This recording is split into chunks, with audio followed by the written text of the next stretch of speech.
Salut à tous. Aujourd'hui, on va répondre à quelques questions existentielles. C'est quoi le collector? Pourquoi la culture pop?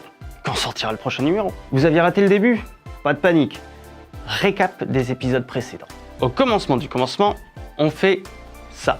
Un magazine de poche, mensuel et gratuit, sur les événements culturels de Toulouse et sa région, qui fêtera en septembre de cette année ses 10 ans. Et puis, en avril 2021, on a sorti ça. Une nouvelle revue papier consacrée à la culture pop. Pour simplifier, on essaie d'englober ici l'ensemble des cultures de l'imaginaire. Plus particulièrement, l'idée, c'est d'explorer le lien intime que nous entretenons avec des œuvres qui nous accompagnent au quotidien.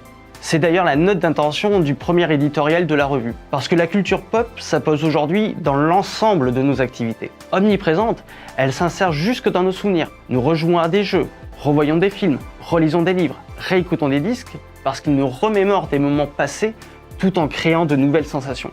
Pour ces raisons-là, on donne à ce titre une accroche qui, il nous semble, résume assez bien son identité, l'imaginaire aux portes du réel. Comment ça se passe concrètement?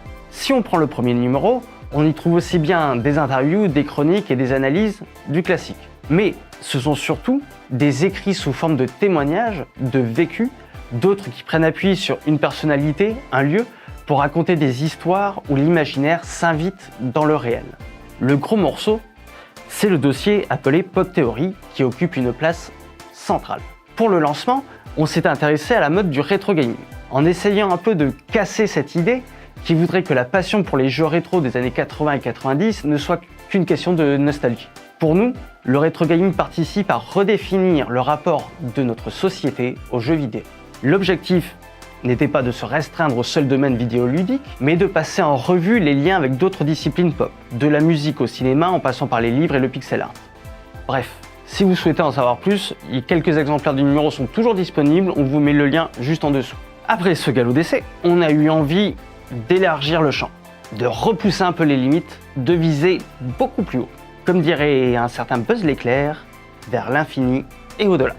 Mais pour ça, rendez-vous dans la seconde partie de cette vidéo.